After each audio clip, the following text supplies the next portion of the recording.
제가 사회주의 운동을 했습니다.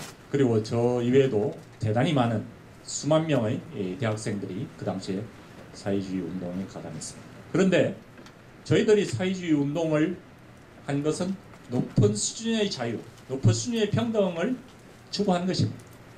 그러니까 특히 자유보다도 높은 수준의 평등을 우리가 추구를 했어요. 그 높은 수준의 평등이라는 것은 단순히 경제적인 평등뿐만이 아니라 사회적인 평등, 정치적인 평등을 추구하는 겁니다. 그러나 제가 북한에 가서 보니까 오히려 남한보다도 훨씬 더 불평등, 경제적인 불평등 이런 거는 제가 잘 그 당시에는 일반 주민들하고 접촉이 제한됐기 때문에 잘 알 수 없었어요. 물론 지금 현재의 실상으로 보면 경제적인 불평등도 북한이 극심하지만, 그러나 경제적인 불평등을 제외하고 정치적인 불평등, 사회적인 불평등이 대단히 심하다는 겁니다.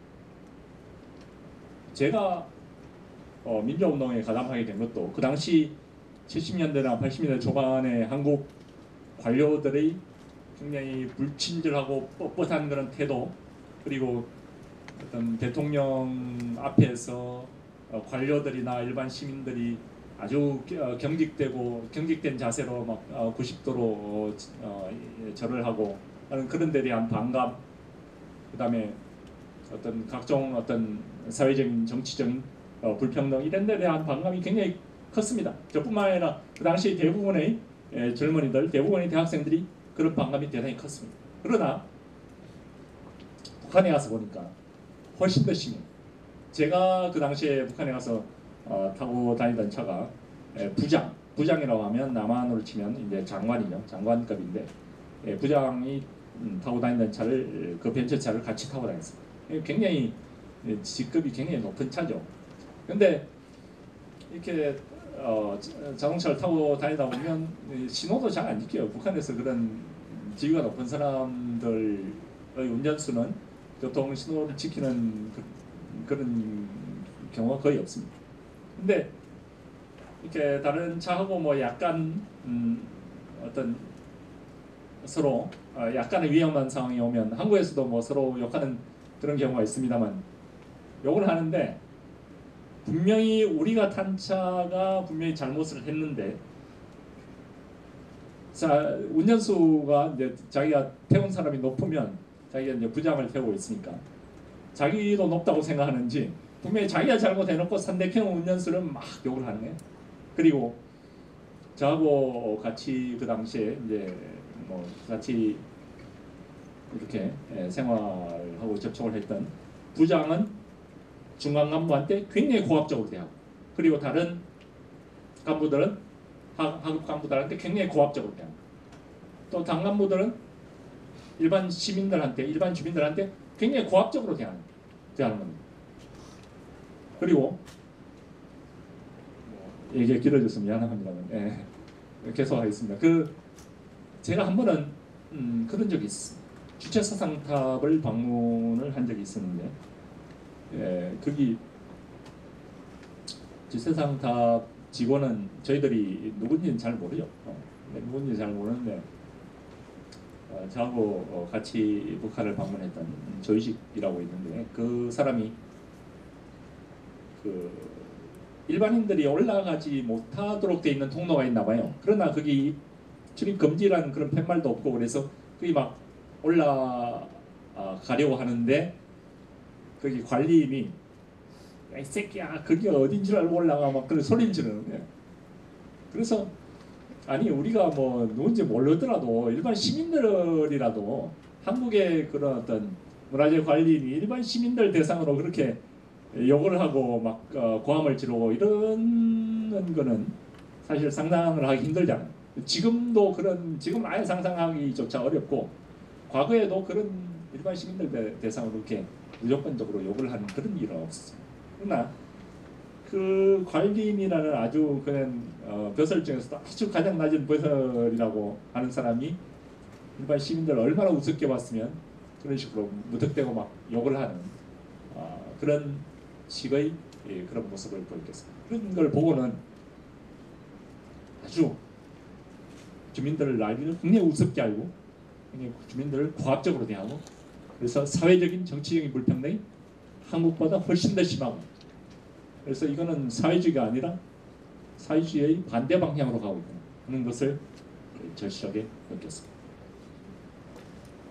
그 당시에 소련 동유럽 사회주의 붕괴로 인한 대단히 강력한 그런 어떤 이데올로기적인 그런 충격을 받았습니다. 그리고 그 충격에 더해서 북한을 방문하고 와서 느낀 그런 강한 실망감 그런 것이 더해졌고 거기다가 북한에서 남한으로 넘어온 탈북자들의 이어지는 북한 실상에 대한 정언 그리고 특히 북한의 참혹한 그런 인권 실상에 대한 정언들이 제 마음을 강타했습니다. 특히 1992년에 한국으로 온 강철환, 안협이라는 두 사람이 있었는데 그 두 젊은이가 북한의 정치범 수용소에 대해서 생생하게 정언을 했고 그것이 그 당시에 저에게 엄청난 충격을 주었습니다.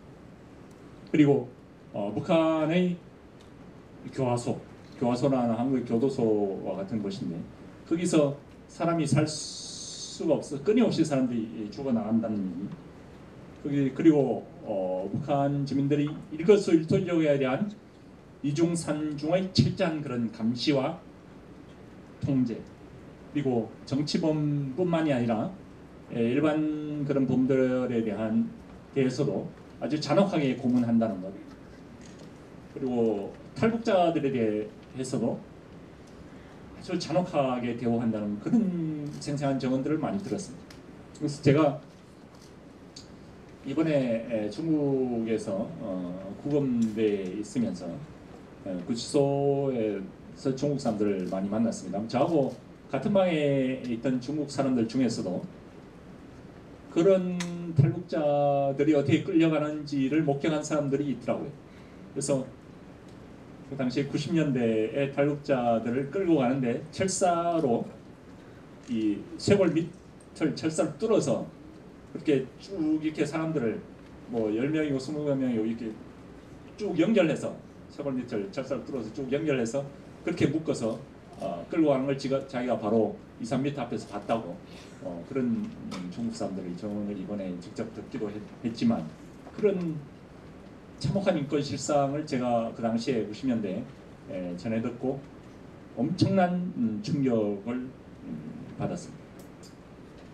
제가 80년대에 민주화운동 혹은 사회주의 운동을 하게 된 계기는 물론 뭐 독재 정권에 대한 정오로부터 시작을 했다고도 할 수 있지만 그러나 가장 결정적인 동력은 우리 사회에서 그리고 우리 국가에서 가장 억압받는 사람, 가장 고통받는 사람, 가장 어려운 사람들에 대한 애정과 연대의식 바로 이것이 제 민주화운동 혹은 사회주의 운동의 출발이자 동력이었습니다.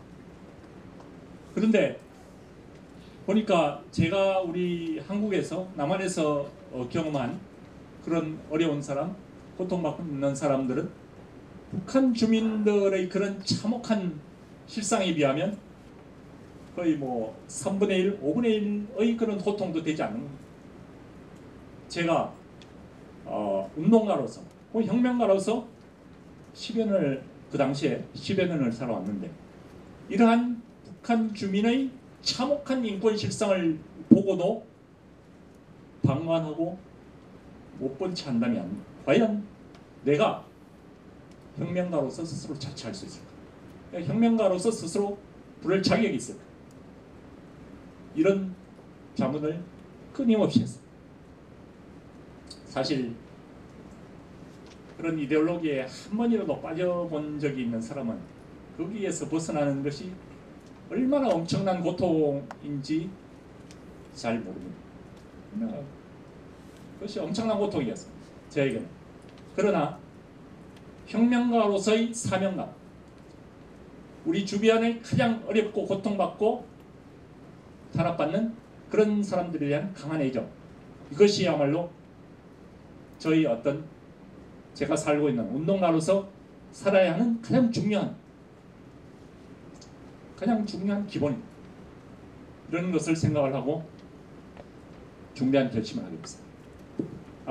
이제 나의 남은 생은 북한 인권 개선을 위해서, 북한 주민의 자유와 해방된 그런 삶을 위해서 바쳐야겠다. 그렇게 결심을 하고 그 이후에 지금까지 북한 인권운동에 전념해 왔습니다.